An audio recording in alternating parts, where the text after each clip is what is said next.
सालों से महाराष्ट्र के दो सबसे बड़े समाज परेशान हैं। मराठा इसलिए परेशान है कि उन्हें आरक्षण नहीं मिल पा रहा है, जबकि महाराष्ट्र का सेकंड लार्जेस्ट धनगर समाज आरक्षण मिलने के बावजूद परेशान है। आरक्षण मिलने के बावजूद पिछले 68 सालों से क्यों नाराज है महाराष्ट्र का धनगर समाज? इस समाज के कद्दावर नेता बबनराव मदने का खुलासा जानकर आप रह जाएंगे हैरान। बबनराव मदने पिछले 25 सालों से एनसीपी के कद्दावर नेता है और अभी एनसीपी अजीत पवार गुट की ओबीसी सेल के मुंबई के अध्यक्ष हैं। राज्य घटना में 1956 से लेके धनगर को एसटी की जो सूची है, सूची में धनगर समाज 36वें अनुक्रमांक पे धनगर को आरक्षण दिया है।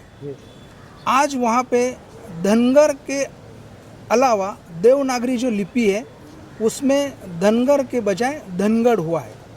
आज ये शब्दशः अर्थ लेके आज 1956 से लेके आज तक 68 साल यानी 68 साल से धनगर समाज को घटना में डॉक्टर बाबा साहब अम्बेडकर की घटना में राज्य घटना में धनगर समाज को एसटी का आरक्षण सूची में है, फिर भी उसका इम्प्लीमेंट उसकी अमल बजावनी हो नहीं रही है। ये सबसे बड़ा दुर्भाग्य है और यह दुर्भाग्य के कारण आज धनगर समाज एसटी आरक्षण से वंचित है।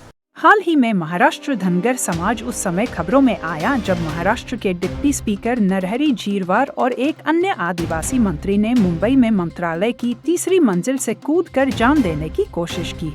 हालांकि मंत्रालय में जाल में फंसकर इन लोगों की जान तो बच गई, लेकिन धनगर समाज एक बार फिर सुर्खियों में जरूर आ गया। ये महाराष्ट्र में धनगरों को एसटी कोटे से आरक्षण दिए जाने के खिलाफ है, जबकि धनगर समाज को आरक्षण पहले से ही मिला हुआ है, लेकिन मामला सिर्फ इसके अमल में नहीं आने की वजह से अटका हुआ। इसमें दिलचस्प बात यह है कि महाराष्ट्र छोड़कर देश के कई राज्यों में धनगर समाज को एससी कोटे से आरक्षण का लाभ मिल रहा है। एसटी का आरक्षण कुछ राज्य में मिल रहा है, लेकिन आज महाराष्ट्र की बात की जाए तो इनको भी एसटी आरक्षण की अमल बजावनी करने से कोई दिक्कत होनी ही नहीं चाहिए, क्योंकि आज जिस तरह से आज आपने मुझे पूछा, डिप्टी स्पीकर नरहरी झीरवार, आदिवासी मंत्री, बाकी के उनके साथ में एमएलए, उन्होंने मंत्रालय में जो जाली के ऊपर कूद के आंदोलन किया, वो आंदोलन किस चीज़ के लिए किया कि धनगर समाज को एसटी का आरक्षण नहीं मिलना चाहिए, इसलिए किया। नहीं मिलना चाहिए एसटी में। आज मैं उनसे, हम लोग एसटी में आरक्षण मांग नहीं रहे, हम लोग को ऑलरेडी धनगर समाज को एसटी में आरक्षण दिया गया है, उसका इम्प्लीमेंट नहीं हो रहा है, उसकी अमल बजावनी नहीं हो रही है। आज वो हमारे बांधव है, आज जितनी भी सूची है वो सूची में सभी को उसका लाभ मिल रहा है, फिर धनगर को आप विरोध क्यों कर रहे हो? क्योंकि धनगर को तो दिया गया है। आज धनगर शब्द के कारण जो राजनीति की जा रही है, जो षड्यंत्र किया जा रहा है, क्योंकि धनगर समाज अगर एसटी में आया तो सबको राजकीय भविष्य उनको खतरे में लग रहा है, क्योंकि धनगर समाज अगर राज्य में उनको आरक्षण एसटी में अमल बजावनी की तो महाराष्ट्र में 40 विधानसभा क्षेत्र ये राखीव धनगर समाज के लिए हो जाएगा और 40 यहाँ से विधानसभा से धनगर समाज के एमएलए चुन के आएंगे, यानी कि धनगर समाज इस राज्य का मुख्यमंत्री तय कर सकता है। इतनी ताकत धनगर समाज के। आज महाराष्ट्र में सबसे ज़्यादा लोक संख्या है वो मराठा समाज की है, और उसके बाद अगर किसी की लोक संख्या है तो धनगर समाज की है। और धनगर समाज इतनी बड़ी लोक संख्या में होने के बावजूद इनका हर एक सरकार ने फ़ायदा उठाया है, तो आगे चल के ये नहीं होगा, क्योंकि अभी धनगर समाज भी समझ चुका है कि अगर हमको कुछ लड़ाई करनी है तो राजनीति से सक्रिय होकर राजनीति में हमको आना पड़ेगा और राजनीति में हमको इनको दिखाना पड़ेगा। और ये सबक 2014 में हुआ। 2014 में जब देवेंद्र जी फडणवीस साहब भाजपा के प्रदेश के अध्यक्ष थे और 2014 में बारामती में बहुत बड़ा आंदोलन हुआ था। पूरे राज्य में तो हो ही रहा था, लेकिन बारामती में बहुत बड़ा आंदोलन हुआ था। बारामती के आंदोलन में वहाँ आके उन्होंने धनगर समाज को आश्वासन दिया था कि हम धनगर समाज को, क्योंकि लोकसभा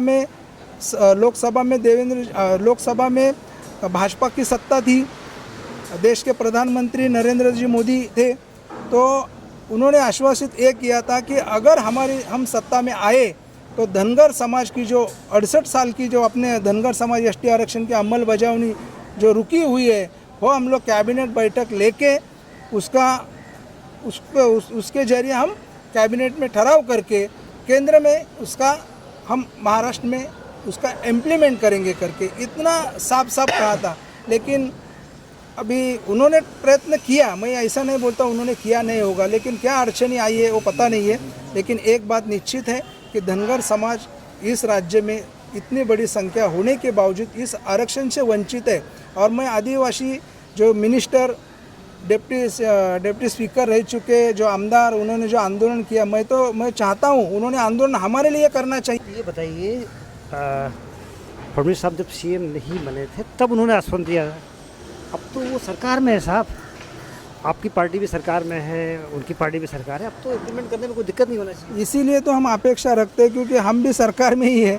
हमारे अजित दादा उप मुख्यमंत्री है, आज जिन्होंने धनगर समाज को आश्वासित किया था, देवेंद्र जी फडणवीस साहब उप मुख्यमंत्री है, और राज्य में मुख्यमंत्री एकनाथ शिंदे साहब है। जिस तरह से मराठा समाज का आरक्षण का उन्होंने सवाल किया, मराठा समाज को आरक्षण दे दिया, उसी तरह से हमको भी अपेक्षा है कि ये महायुति की जो त्रिमूर्ति है, ये त्रिमूर्ति मिलके धनगर समाज का एसटी आरक्षण अमल बजावनी का वो जीआर निकालेगी। और वो जीआर उन्होंने ये आचार संहिता लगने से पहला निकालना चाहिए और धनगर समाज को ये आश्वासित करना चाहिए कि हम आपका जो एसटी आरक्षण सा 68 साल से जो मुद्दा था हमने इम्प्लीमेंट किया।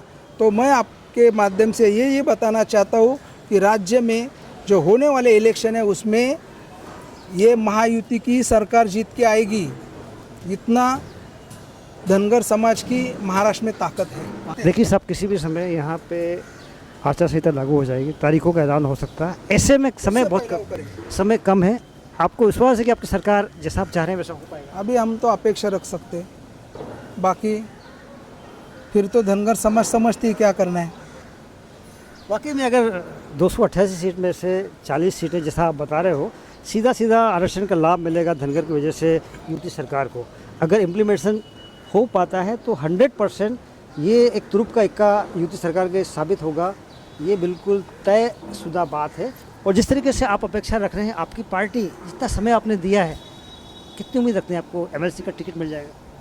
अभी 12 एमएलए जो राज्यपाल नियुक्त होने वाले हैं उसमें हम चाहते, अभी इतने साल से हम भी काम कर रहे हैं पार्टी में, तो अभी हम लोग को 25 साल हो गया और धनगर ओबीसी समाज के लिए पूरे मुंबई से लेकर महाराष्ट्र तक ऐसा एक ज़िला नहीं होगा कि मैं वहाँ पहुँचा नहीं होगा, काम नहीं किया होगा। धनगर ओबीसी समाज के लिए तो काम करते हैं, मेरा पूरा जीवन यही काम के लिए बना है और यही काम करते आ रहा हूँ। ये मेरे नेताओं को भी मालूम है। अभी नेताओं ने संधि देनी चाहिए और उस तरह की जो मांग है पूरे मुंबई से लेकर महाराष्ट्र से सब जगह से हो रही है, खाली मेरे पार्टी के नहीं, भाजपा के पार्टी के भी लोग कर रहे हैं। इसमें तीनों पार्टी का मैं आज बोल देता हूँ, मेरे पार्टी का ही नहीं, तीनों पार्टी का, तीनों पार्टी में आज धनगर समाज को, ओबीसी समाज को जो न्याय मिलना चाहिए ना, जिस तरह से वो नहीं मिल रहा है। धनगर समाज का राज्य लेवल पे या जिला स्तर पर आज जो प्रमुख जवाबदारी देनी चाहिए ना, जिस तरह से तीनों पार्टी में नहीं है। आज हम चाहते, हमारे नेता के पास हम हक से यही चाहते कि आज हमें जो हमने इतनी मेहनत की है, तो आज तीनों पार्टी, मैं बोलता हूँ मेरी पार्टी ने भी और बाकी के जो है एकनाथ शिंदे जी असतील, देवेंद्र जी फडणवीस जी हैं और हमारे आदरणीय अजित दादा हैं, उन्होंने तीनों ने धनगर समाज के प्रतिनिधि को एमएलसी में उनको संधि देनी चाहिए। तो जहाँ तक नेतागिरी की बात है, पूरे महाराष्ट्र में सबसे अनुभवी नेताओं में धनगर समाज के बबन राव जी का नाम है और डेफिनेटली इनके चाहने वाले भी लोग हैं, न केवल महाराष्ट्र में बल्कि महाराष्ट्र के बाहर ऑल इंडिया में भी इनका अच्छा खासा दबदबा है। इसलिए इनके जो चाहने वाले हैं, क्या लगता है आपको इनको मौका मिलना चाहिए? बड़ी 100% इनको मौका मिलना चाहिए, काफ़ी टाइम से मेहनत कर रहे हैं पार्टी के लिए। आपका क्या बोलना चाहिए? नेता तो बहुत प्रभावी है और उन्होंने बहुत साल से काम किया है और सब लोगों को लेके जाके काम करते हैं, ऐसा कुछ नहीं है। और धनगर जो जमात है, मतलब सब कास्ट है, उनके लिए प्रतिनिधित्व करना एक मजबूत सक्षम ऐसे। आपके बबन राव जी को अगर पार्टी की तरफ से मौका मिलता है तो क्या लगता है कि वो सही साबित होंगे? बिल्कुल सही साबित होंगे। उन्होंने ओबीसी समाज के लिए इतना बड़ा काम किया है। और पहली बात तो वो मुंबई प्रदेश अध्यक्ष है, और दूसरी बात उन्होंने जिस तरीके से काम किया है राष्ट्रवादी पार्टी के लिए, तो देखने जाए तो 6 जिला अध्यक्ष मुंबई के, 36 तालुके और 287 वार्ड, इतनी बड़ी संख्या में इन्होंने ओबीसी की ताकत निर्माण की है आके मुंबई भर में। और मेरा तो यही होगा कि इनको संधि देनी चाहिए। और क्या लगता है आपको? अभी का जो माहौल है, इनको मौका मिलने से कुछ फ़ायदा होगा आपका? जी जी जी, क्या फ़ायदा होगा? ये धनगर समाज से आते जो अपने मंदे साहब है, और महाराष्ट्र में मराठा के बाद अगर कोई समाज है तो वो धनगर समाज है। धनगर समाज के जो युवक है अभी वो बहुत पीछे, गांव साइड जाएंगे अपन तो आज मुंबई में है, लेकिन उनको एक न्याय देने की बात है। अगर न्याय देने की बात की जाए तो क्या इस बार के जो नॉमिनेट मेंबर एमएलसी बनने वाले हैं आपके जो पवन राव जी, इनके साथ में न्याय होगा? बहुत अच्छा होएगा अगर मिल जाएंगे तो। बहुत अच्छा होगा। हाँ, अगर बहुत होगा तो कितना होगा, कितना नहीं होगा, थोड़ा बताइए चांसेस। अरे बहुत ही अच्छा होगा। पूरे राष्ट्रवादी को एक नया नेता मिलेगा और एक नई ताकत मिलेगी।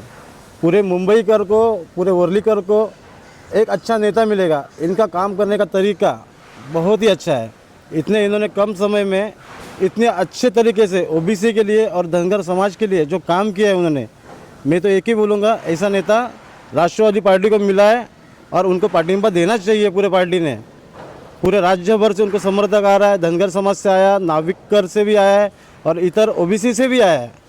इलेक्शन अनाउंसमेंट के पहले सरकार अगर कोई एक कदम उठाती है जो इनका फ़ायदा, इनको जो आरक्षण ऑलरेडी मिला हुआ है उसका फ़ायदा मिल पाएगा, तो उसका फ़ायदा डेफिनेटली यूपी सरकार को भी होगा और बड़ी संख्या में कमज़ोर महायुति को एक संजीवनी मिलेगी, ये तय बात है।